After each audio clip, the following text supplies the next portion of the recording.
wake up, something isn't right. Everybody sleepwalks through another night.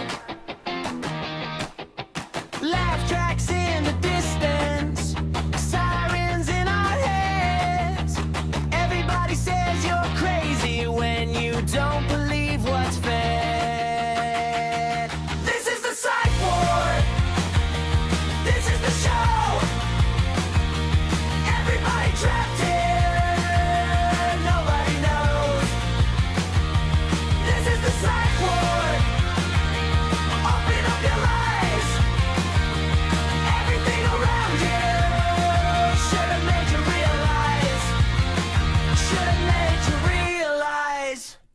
All right. Hey, welcome. It would probably help if I spoke into the mic.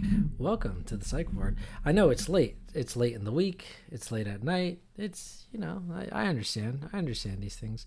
But let me tell you what's going on. I didn't get a chance to do my normal time. So I'm fitting it in where I can. If it doesn't happen now, it doesn't happen at all. So I got to make it happen. And now is the time. I have a few things that I wanted to share with you before I forget. And so here I am sharing them with you. So last week we talked about something, and I'm just going to hit these points as quickly as I can, because I've got another live stream coming on in like the next hour or so, and I don't want to miss it.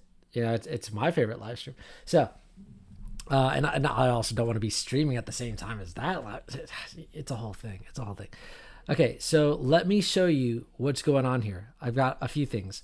One of the things that I wanted to talk about, I think I briefly mentioned it last time, was psy-ops capitalism. If you don't know what that is, definitely look it up. But I will tell you a little bit about it right here, right now. Psy-ops capitalism is basically, if you don't know what psy-ops is, there's this story of this ghost division that instead of being, a bunch of fighters, was made up of a bunch of artists. So imagine this division in the military that's actually just a bunch of artists who, instead of commanding or shooting or doing what you would expect of soldiers, they were creating scenes where they're basically building sets that look like tanks rolling off in the distance, and they've got these speakers that sound like tanks, and they're inventing that some military commander is going over here or over there. And the whole idea was to make it seem as though certain things were happening militarily that were not so. So the reporting would be, or if there was a soldier that was out there and they could hear the tanks rolling, they would say, oh, we heard a bunch of tanks going in this direction. And they might try to rendezvous with them, or they might try to avoid them. And whatever it was, they were getting into the heads of the military unit or units that they were fighting against, and making them believe something that was not. Well, today, this same sort of psychological warfare or psychological operation is very commonplace. It's so commonplace that it happens on the level where, well, businesses use this to get people to buy in to whatever ideas that they want. And it's not just businesses, it's also political parties. This is happening anywhere that there's a desire for power.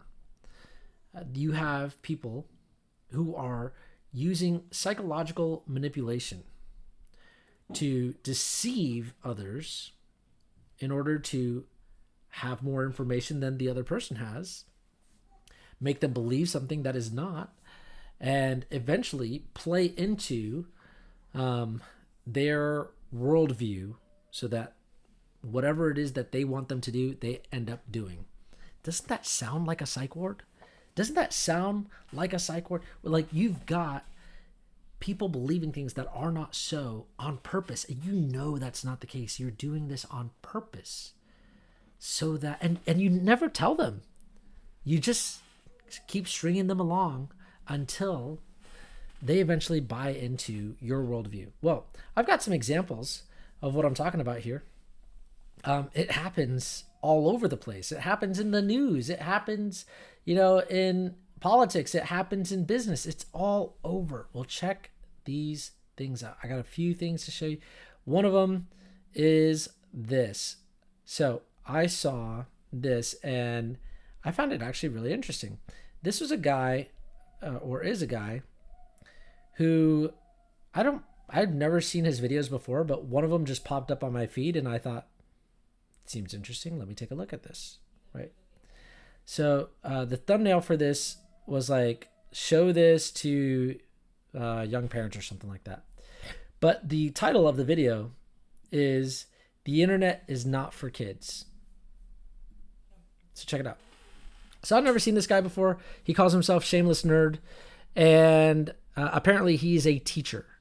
I don't recall what grade he says that he teaches. But he brought up some interesting things. He was basically talking about screen time.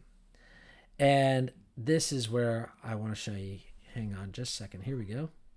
Difficult or bad. There is almost no difference, no additional effort, no expense, no downside to just not doing it. I'm getting ahead of myself. Okay, so first of all, on YouTube, kids watching YouTube Kids are watching one of a few different main types of content that I have seen. These are like the main pillars of YouTube Kids. One, other kids opening and playing with toys, unboxing videos of kids getting presents essentially, and then playing with those toys. Two, poorly animated CGI renders of like dinosaurs on Hot Wheel cars suspended high in the air and they're like racing and crashing into each other and Spider-Man's there and Iron Man is like farting on the Incredible Hulk. Three, video game streamers playing video games like Minecraft and doing commentary targeted at a younger demographic, or seemingly so perhaps. 4, AI-generated nonsense songs about dancing fruits that veer wildly from one track to another with no connection to the previous one or the next one. And 5, weirdly sort of voyeuristic videos with relatively high effort editing on behalf of the parents who film their children in semi-elaborate skits about toys that they're being paid to promote. What do all of these things have in common? Apart from being very shitty, if I'm trying to be as objective as possible for this part of the video, and I will get a little bit more preachy later, like I said, all of these types of content are sensory-based and not plot-based. Meaning they are designed to entertain based on showing kids cool looking or sounding stuff, cool new toys to look at in number 1, crazy scenarios where Donkey Kong is fighting SpongeBob on the back of a moving train type shit in number 2, loud colors and sounds with big eye-catching words and wacky scenes popping up all over the screen in number 3, literally just colors and shapes and songs in number 4, and again, toys to look at in number 5. The main difference between YouTube content for kids and content made for kids in all previous generations, even mine less than 25 years ago when I would have been the age to watch this kind of stuff, is that it's not using storytelling to entertain, it's using sensation.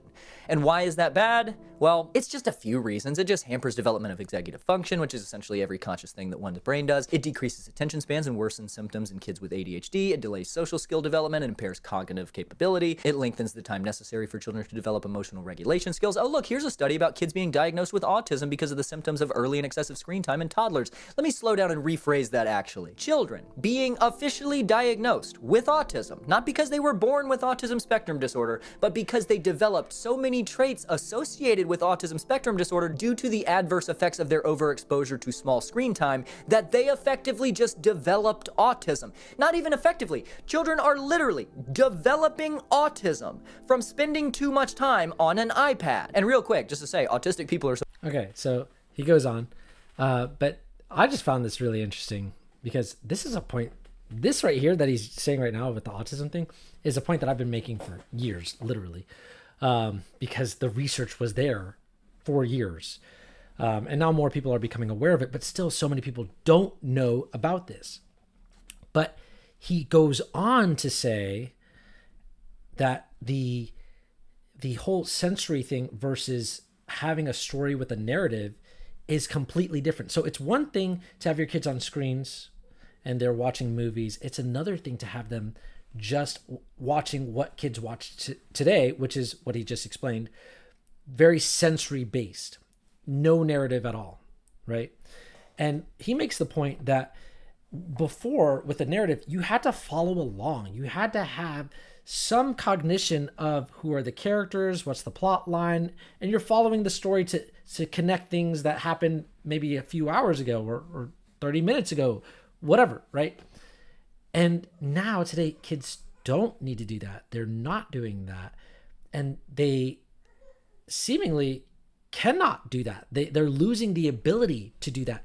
And this is comparing screen time to screen time. This is not saying no screen time to screen time. This is screen time of today versus screen time way back when, right? So that I found really interesting. But he goes on and he says something later on, and let me see if I can find it really quickly, because he says something that I thought was pretty cool. He suggests Jonathan Haidt's book, but I'm not seeing the part that I saw from before.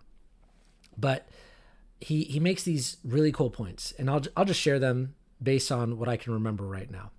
He says, way back when, can you imagine there was a problem? There was a time when people didn't have the internet in their homes. Oh my gosh. Wow, we're talking like ancient times, right? But yeah, people didn't have the internet in their homes, and kids, what they would do during the day is their parents would tell them, go outside and play. And they would go out and play, and they'd stay out there until the street lamps, came on, right? And then they would come in, or their parents would yell for them to come inside, but they would be outside unsupervised. And he was making this point, there'd be a bunch of kids outside on their bikes, and you'd go find whoever was available in the neighborhood and just play and be unsupervised, and then come home when it was the appropriate time. And not to say that that is necessarily great, but he makes this point of, well, then what happened? Then you start hearing about serial killers, right? And, oh man, when did serial killer movies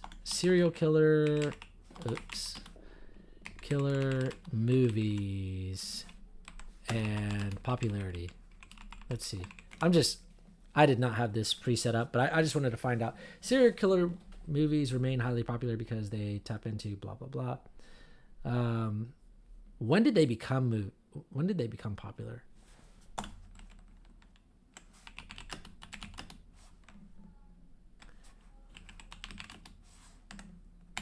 All right, let's see.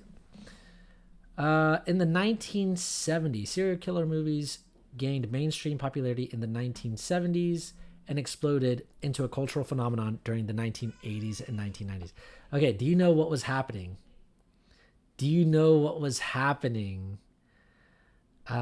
Before the 1970s? That's right. That's right. The hippie movement. Oh, oops. Hippie movement. All right. I don't know why I did that. Hippie movement. 1960s countercultural phenomenon. Okay. Now let's find out. So hippie movement. I guess years. That would have been good. From mid 1960s to the mid 1970s. All right. So 1970s. These serial killer movies come out. How did people get around in 1960s? I think I know what it's going to say. It's going to say, people started driving. Yeah. Okay. When did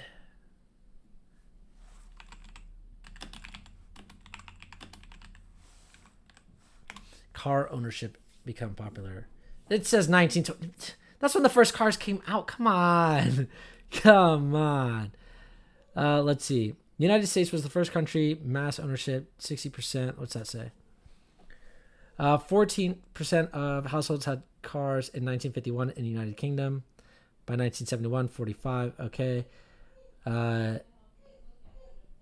60% of families owned a car in 1929. Wow, that is a lot. Okay. Wow. Interesting. All right. What I was trying to get at is I saw something that said that during the 1960s, a lot of people hitchhiked. When did hitchhiking?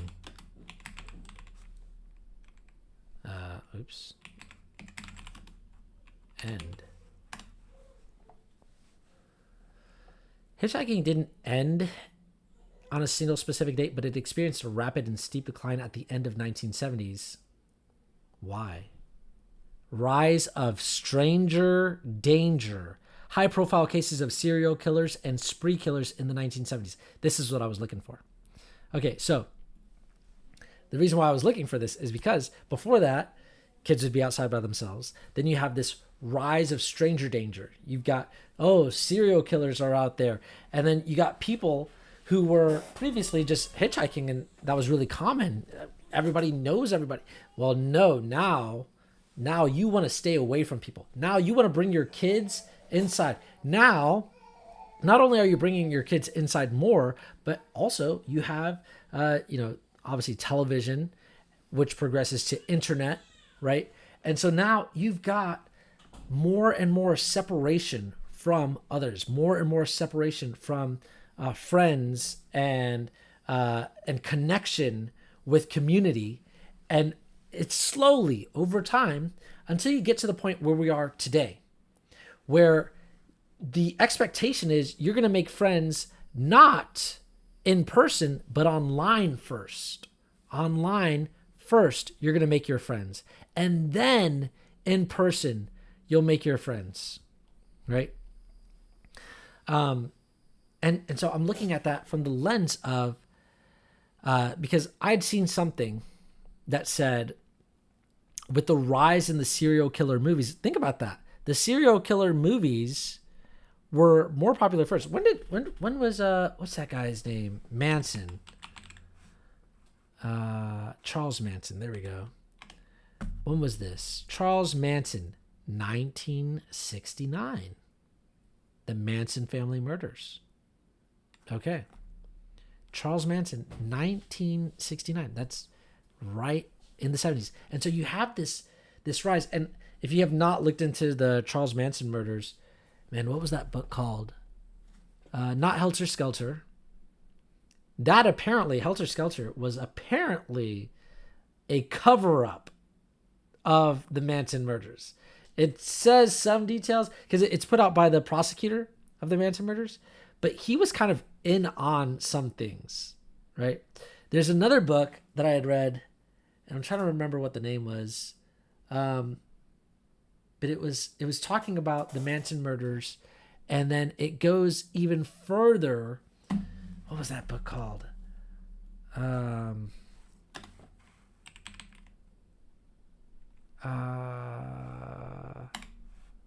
Tom O'Neill. Chaos. Yes, it's called Chaos. All right, there we go. So this book, you read this book by Tom O'Neill. His presentation of it is, he's like, hey, I came into this many years later. I thought I was just going to do a quick little report for, the anniversary of the Manson murders for whatever magazine or paper that he worked for. And he starts interviewing people, and he's like, this is a lot deeper than I thought. And he gets really into it. And he interviews the prosecutor, and he records it, and he's like, this is much deeper than I initially thought.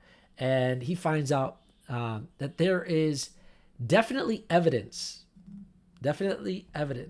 not definitive proof, but definitely evidence that the CIA was heavily involved with Manson prior to the murders, right? I'm just saying this because this is like a psychological weapon. Also, just kind of a side note, but it's related. Manson was, because he didn't do the murdering himself, he got other people within his cult to do the murders.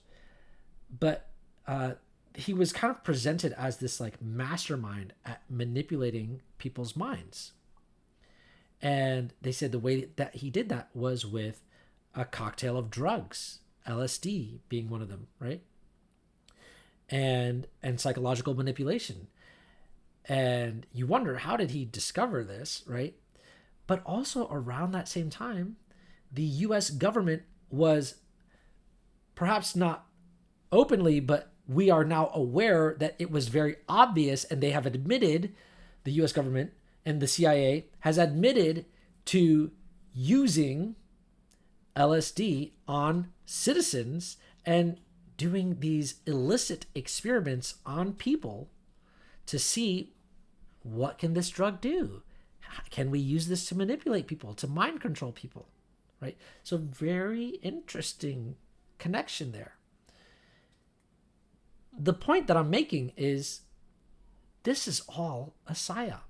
This whole idea of you can't go outside because it's dangerous. And people don't want to send their kids outside or to meet strangers because strangers are dangerous. Think about that. Think of the term stranger danger. Where did that come from? Where did the term stranger danger come from? Let's see. Stranger danger originated in the early 1960s. Wow. Appearing in print as early as 1963 in public safety campaigns. So that means somebody coordinated this and got it out to the public. The concept transformed into a widespread cultural panic during the 1980s following a series of highly publicized child abductions and the rise of mass media. Man, okay. Now think about these terms: safe and effective, 6 feet distance, or social distancing. Social distancing. That's what it was called, right? Where did we hear those? Oh, that was just not long ago. Just not long ago, we heard those terms. Here's another term. This is probably gonna get me kicked off of YouTube, but here's another term. I'm just gonna say it, right? I forgot it all of a sudden. What was that? They just went into my brain and just zapped it out. No, the term was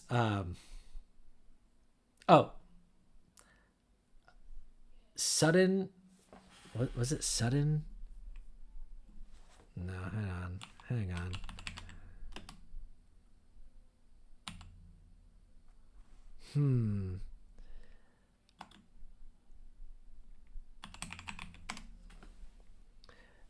I think the term was sudden death or died suddenly. I forgot it, honestly.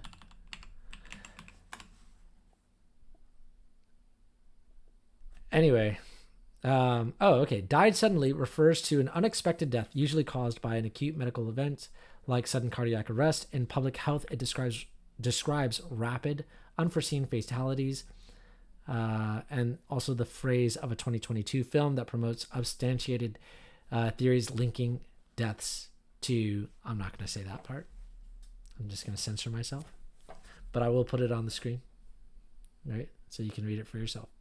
All right, so yeah, that was a phrase that we heard all of a sudden, like a lot. Why am I saying this? Because there's these safety campaigns, these public campaigns where they're trying to help people. No, they're causing mass panic. We know the media does that. They cause mass panic. They make the fear rise and rise and rise. And this has effects. This has long-term effects. In fact, I just saw something the other day, and it was like one of these true crime things, and it was these two teenagers. Actually, they were twins. They were 13-year-old twins, and the thumbnail had said something along the lines of like, watch this 13-year-old realize his twin committed murder, right? And anyway, the whole story follows these two twins.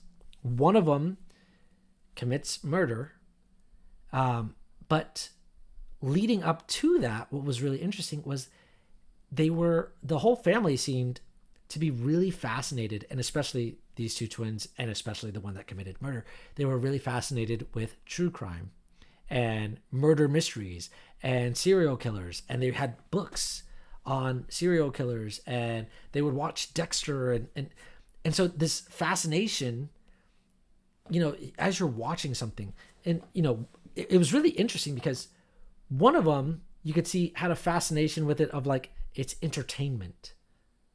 But the other one took it even further, right? And these are both twins with the same biology, same DNA. However, it just shows you that you don't know how what you're sharing with your child or with a child is going to affect them later on. And that is why I'm always talking about all the propaganda that you see. It's not for the adults, it's for the children. It's to influence them because they will believe it readily, more readily than an adult. And on top of that, it's to mold their mind. That's the psy-op. It's molding their mind so that then they will be easy to manipulate later on, when that will be useful for whomever, right? Now, look at that in the terms of, there's another really famous or infamous or notorious, or however you want to say it, case of this mom who would watch drag racing shows or whatever. Drag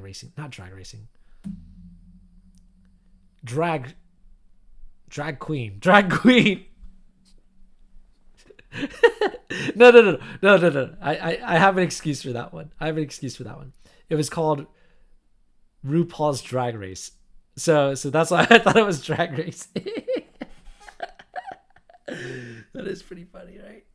But she would watch those drag queen shows with her son, and then her son became this like drag queen at like 10 years old, right? And then he's going on shows and he's got his own show, whatever. And it's as if she's claiming like that just naturally happened. Clearly, the shows that you were watching had an influence. Like, that's obvious. All right, I had a few more things that I wanted to share. Let me see. Let me just pull up. So, kind of switching gears a little bit here, but my wife loves to send me tons of interesting videos, at least videos that she knows I'll find interesting. Check this out. So this is a video that, man, there were so many of these. I want to play this one because, okay, I'm talking about psy-ops. And let me just share it within this context. If you built an empire, it would only be natural for you to want to protect that empire. It would only be natural for you to want to pass that on to the next generation, your next generation, your offspring, your children, right? And you'd probably want to keep it within your family. Now, whether that's natural or not, but you'd probably want it to stay within your bloodline or people that you'd want it to benefit your people. If you look at that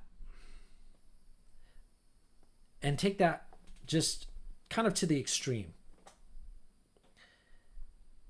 wouldn't you then be willing to do whatever it takes, if you've built this yourself, to hold on to what you have, what power you have, what resources you have? In fact, isn't that what empires do? They go to war with one another and they sacrifice whomever they have to sacrifice in order for them to gain more resources, keep the resources they have, and be able to pass that on to their own people.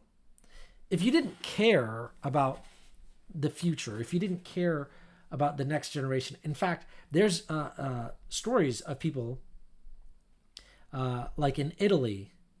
I think this would have been around the 1400s or so, maybe a little bit earlier than that.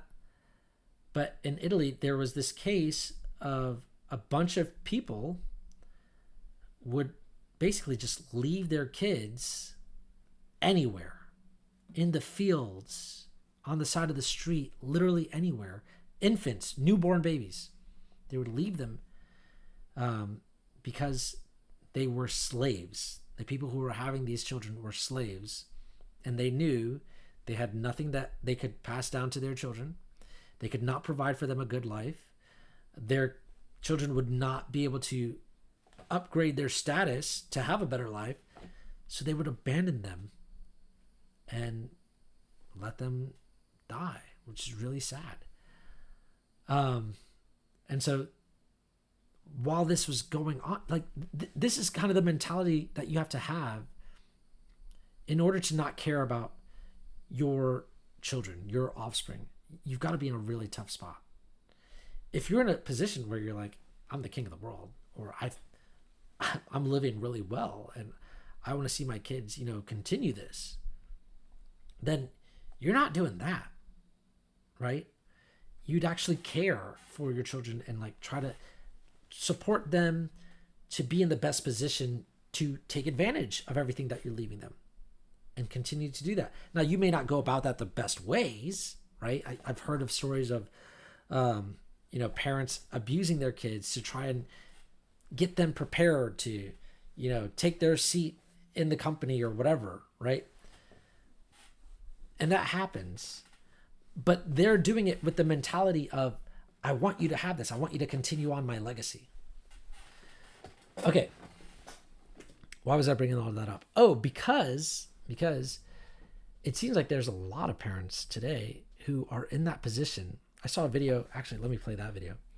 I saw a video of a mother smacking her child, and it was caught on a Ring camera. Check this out. Here it is.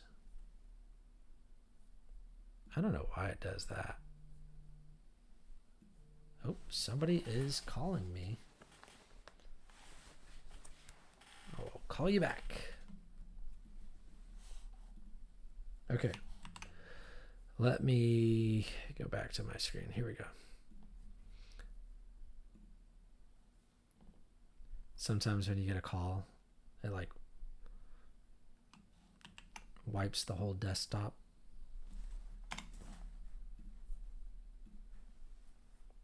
Okay. Where are we at? Okay, Instacart worker arrested after Ring camera catches her slapping her own child during delivery. So here we are. I don't think it's playing. Pick it up. So you can't really see, but they're in this corner here. Then you carry this water. I'll carry the basket. You carry the soap water. You can't hold it up plus the punch is hurting. You have to hold it. Put your hand down.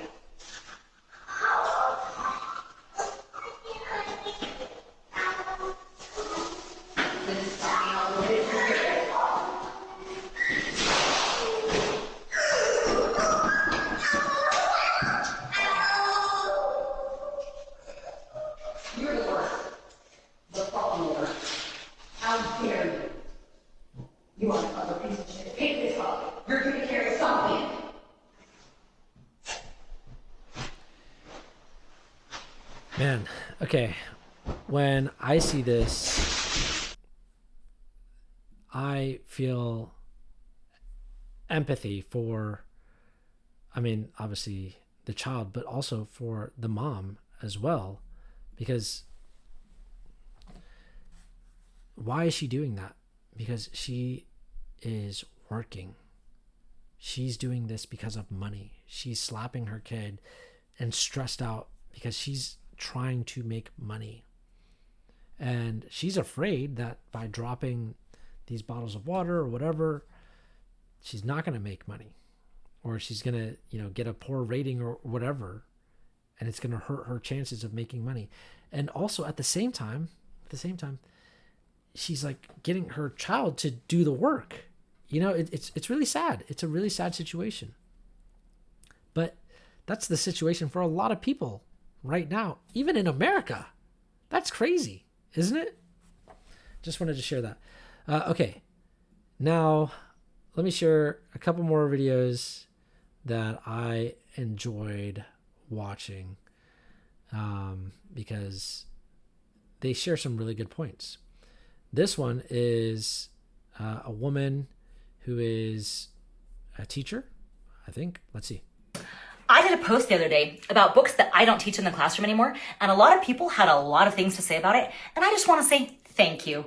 I agree completely. We should not be dumbing down curriculum for students. I used to teach A Scarlet Letter, several Shakespeare plays, Great Gatsby, and A Separate Piece, and I had even other teachers, English teachers, tell me that those were too challenging for students and we should not be teaching those. And curriculum development people at my district said we should not be teaching novels at all because novels are totally pointless and the students should be reading little tiny excerpts or just informational text because full literature does not matter anymore. And that is the exact problem that we have in society, is that things have been dumbed down so much that students cannot read challenging things like the classics. The classics have a place. So they say novels are not important anymore. Okay. I had this, I'd watched also this other video, and I'm not going to pull it up, but there's this other video that I'd seen where the guy was comparing audiobooks to books in print. And one of the things that they said was, the research, he opens up basically saying, the research shows that audiobooks are not that much better than books in print. But then he quotes some professor and his research, and he's like, well, his initial research showed that if you're learning text, so I guess this professor was a psychology professor, and he was being offered, hey, you can give your students these books as audiobooks as opposed to giving them the books in print. And he said, let me test it out first before I make the commitment to switch. So he had his students reading the book in print, and he had the other group of students listening to it on audio. And he asked them, which group would you rather be a part of? And everybody said, we'd rather be a part of the audiobook group. And then he asked them, just before they took the test, the first question on the test was, which group would you rather be a part of? The audiobook test or the in print? And everybody on the audiobook test said, we'd rather be in the print group. And then when they took the test, he found that the difference in scores, I think he said there's like 28%. I was listening, so I wasn't sure. But the difference in scores was the group that read it in print scored way better than the group that was listening to the text. And he's like, it was a big enough difference that I would say, no, you can't learn information through audiobooks. It's worse. But then the guy who's doing the interviews goes and says, but I found this other study by this other woman who she says, she did a test, and in her test, she had kids read the book. I won't give that part away. She had the kids read the book. She had kids listen to the book, and then she had kids do both, read it and listen to it, right? And she found no difference. There was no difference whatsoever from reading, listening, or even reading and listening at the same time. And I found that fascinating. But she was a high school teacher. I think it was high school. And she was testing them on some sort of novel. or actually, let me correct that. It was a narrative nonfiction. And so first off, right off the bat, yeah, that's going to be easy to listen to. If somebody's telling a story, it's like how, and she wasn't testing them on technical information. She's like, did you understand the story? Like, yeah, if somebody tells you a story, did you understand that? Like, yeah, I'm not dumb. But then that takes us back to what the young guy, the teacher, was saying at the very beginning of, like, kids today are not even exposed to stories when they're watching their screens. They're just watching some sensory, like, toy. Oh, I unboxed this toy. Wow. And they're not getting a narrative, right? And then the other thing is when she was doing her tests, they weren't reading on a book. They were reading on like an e-reader, like a Kindle. And then there was another thing, which was her study was funded by Audible. Now she says they were, she says they were very hands-off. They didn't tell her what to put or what not to put. They just let her do her thing and she published it. And she's like, I think they would have liked to see that, you know, audiobooks maybe were even better than, you know, reading. But I'm like, there's too many things going on in that study that just, it's kind of like, yeah, obviously that's not right. That doesn't make sense. I'm not buying it. I'm not sold on the claim that listening to an audiobook is the same as reading a book. And then you have this woman who I'm sharing right here who's saying they don't even want you to read a novel in school. She's got kids reading graphic novels in order to try and get around that. I saw somebody else, and I can't remember where I saw this. Oh, that's right. It was on TikTok. My friend Melissa had sent it to me. It was a teacher here in the state of Florida who's basically saying, in the state of Florida, at least at his school, they don't want teachers teaching the kids punctuation. They don't want them teaching grammar. They don't want them teaching the structure of a sentence. They don't want them teaching any of these things. They just want them to read an excerpt, and because that's all they need. They don't need novels anymore. They don't need to understand all that stuff. No, we don't need to do that. So he's like, clearly there's a breakdown in how kids read. And he was teaching like 7th and 8th grades, right? So this to me is like, hello? Isn't that crazy? Isn't that psycho? Welcome to the psych ward. All right, one more video. Let me do one more video before I head out of here. Okay, this video, where is it? Oh, where'd it go? Oh no. Dang, what happened? I swore. Man, I swear that there was another video that my wife sent that I really enjoyed that I was going to share with you guys. I guess not. Let me see what else I've got here. Give me just a second. I have to look at my saved stuff. Oh, is that where it's at now? All the saved stuff? Okay. I realize you guys, here it is. I found it. Check this one out. So this guy, he's had some videos that I've liked before and some that I'm not a fan of, like this one. Check it out. Trying to teach kids how to read too young is actually making literacy worse. This is a topic that very few, if any, American schools will ever talk about.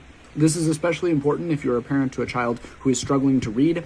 I was one of those kids. But now I'm a researcher. I'm getting my PhD specifically in developmental psychology, and learning psychology is a big part of that. And one of the things that's really interesting to me as a researcher is how educational policy in the United States lines up with actual developmental research. And one of the really interesting places where these two things divert is in our expectations around when kids should learn how to read. I frequently hear parents at the park talking about their kid not being ready to go to kindergarten because they can't read it all yet. Understand this. Kindergartners are not supposed to be able to read. Developmentally. Stop. Let me just, there is not an expectation for kindergartners to read currently within our system because, well, the methods that people use to teach reading don't work. But I agree, there's not an expectation for kindergartners to read currently. However, that does not mean they're not supposed to read. That does not mean that they cannot read. Okay? I'll let him continue. Also, he uses his credentials to try and say, like, I'm an authority on this. But I have worked with so many children from all different walks of life, speaking different languages, that start reading at like 3, 4. And it's actually not that difficult. If your child's not reading at 6 years old, I would suggest you do something about it then and not wait till later on. Because he's going to make the argument. I'll let him make the argument. Speaking, the reading age for kids to even start to do reading basics is 7 plus or minus 1 year. That means if you have a second grader who is still just learning the basics of literacy, that is actually not, from a developmental perspective, a bad thing. There is not very good evidence to suggest that kids who can't read at like 6 years old will have literacy problems later. And the evidence that I have been able to find seems to be moving towards the idea that maybe the reason that these kids are functionally illiterate when they're like 10, 12, 13 years old and they started struggling when they were 6 is because of the pressure and the psychological harm that we put on kids when we force them to read before they are developmentally able to do so. Okay, so that's not a bad argument. I don't have any problem with that. Like, obviously we shouldn't be like causing some psychological harm to children, like putting this pressure on them that will cause psychological harm. Like, oh, you can't read? What's wrong with you? Oh my gosh. Which I know that does happen.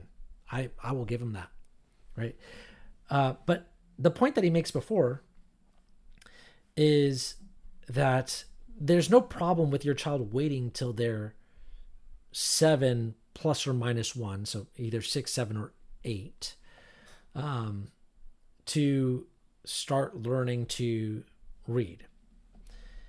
The problem with that is, by that time, the way that they learn is completely different than if you're in a household and you speak multiple languages. You're not waiting till you're 7, 8, or more to pick up the second language.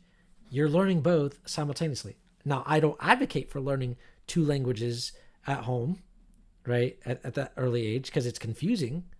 But the point that I'm making is that's happening really early on when your brain is able to pick up on those things rather quickly, like really quickly, without having to think about it. As the child gets older, it becomes more difficult to do those things, like reading. And so there's a sort of catch-22 here. I'm not going to get into all the science of it because I've got limited time. I've got to go. I got 2 kids I got to put to sleep real soon. But let's finish this video and then we'll wrap it up. In other words, the reason that 10-year-old didn't learn how to read when they were 8, again, 7 plus or minus 1 year, is because at 5, somebody told them that there was something wrong with them. That became their self-fulfilling prophecy. That is like way too broad in the way that I just described it. Like, I did not clarify or nuance any of that, but you get what I'm saying. So here's the takeaway. Now, I have seen that actually happen before. That, at 5, somebody tells some kid that they're doing it wrong, they're taking too long, whatever. But then also the parent is doing a terrible job teaching them. But again, that goes back to the method that they're using. If you had the right method, you could teach a child to read at 4 years old with ease. Like that shouldn't be an issue. At 5 years old, very, very simply, it would not be difficult at all. It would not be complex. It'd be very simple, very straightforward, right?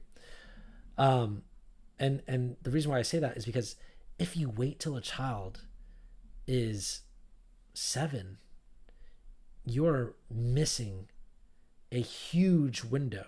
I've got friends who their kids are started reading at like 3, but now they're, 7 or 9 or whatever. And they're able to read entire novels in just a matter of hours. And I mean like, thick Harry Potter sized books. I mean like books like this size, right? Books this size.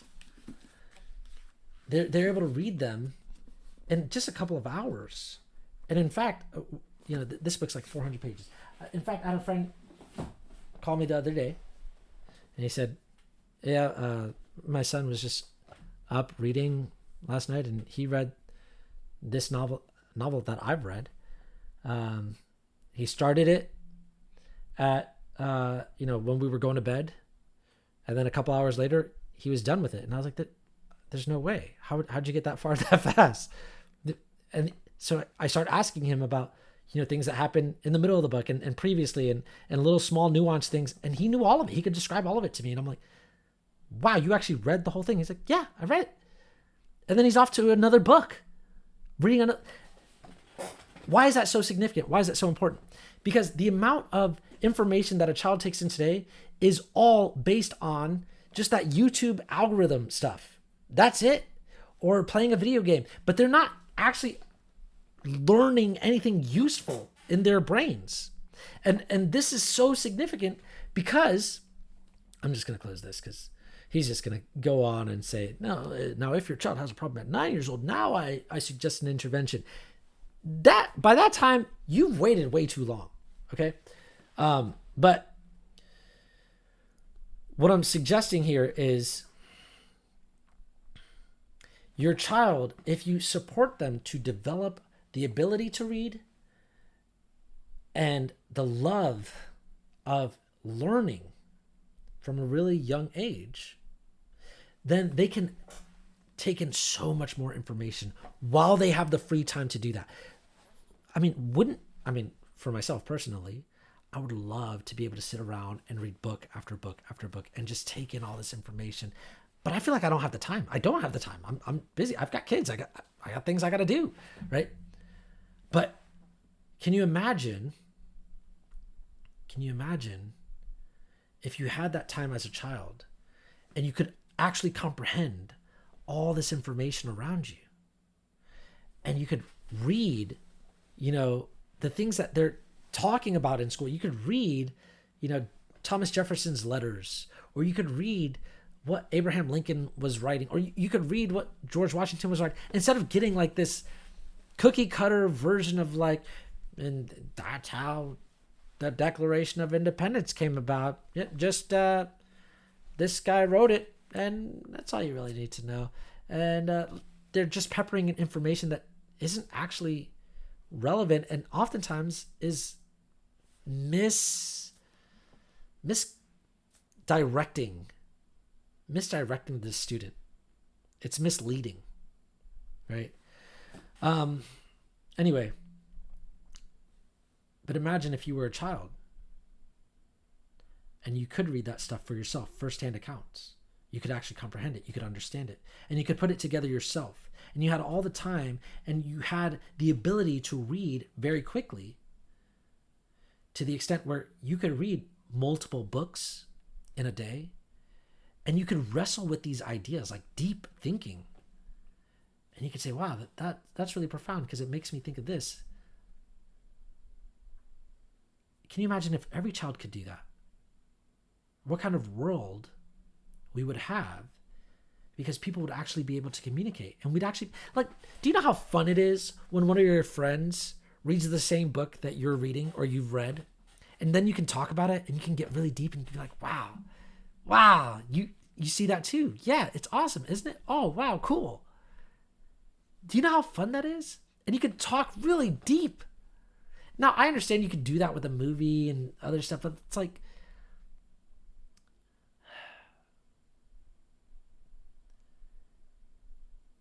let me just get to the point.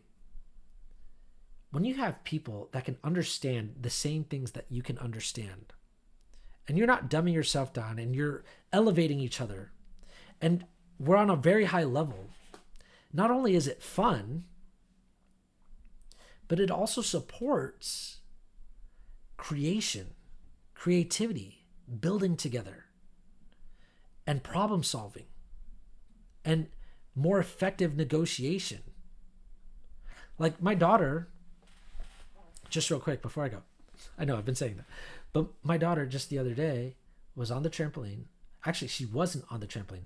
My son was on the trampoline first. And then my daughter gets on there, and my son is 1 and a few months. But he's kind of sort of bouncing. My daughter gets on there. We have a small trampoline. It's a one-person rebounder, they call it, you know. My daughter gets on there, and she's like, I want him off. And I can see she's about to start pushing him, and I say, don't push him.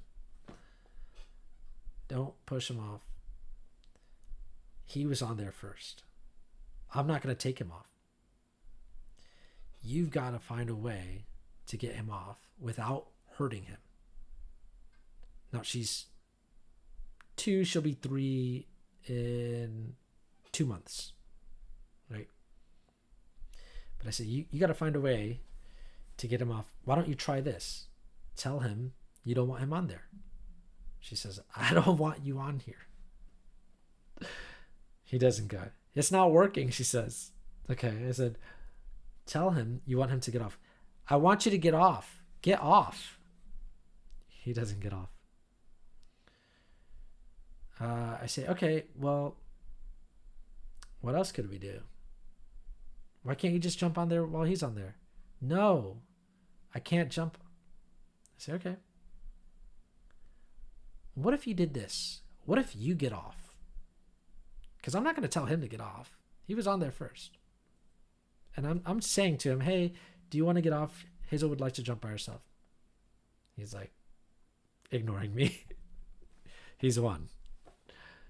And I say, okay, what if you get off and you come over here? Because I think he just wants to be where you are. And she says, I can see her thinking about it. And she gets off and she walks over to where I am. And then he gets off. And he starts walking over, and she runs back over, and she gets on the trampoline. She's jumping again. And she's happy. And then, of course, he goes back over there to where she is, and he gets back on.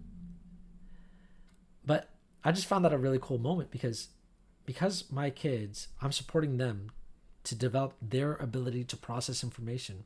I can negotiate with them. I can talk with them. I can give them this information where they can then take it and learn negotiation and problem solving and not just forcing or hitting. Obviously, a 2-year-old, their first instinct is get off. I don't want you on here. Boom. But she learned, I can find another creative way to do this. We need a population that can do that. And right now we don't have that. And so we're all acting like, as the title of the show says, psychos. As if we're in a psych ward. So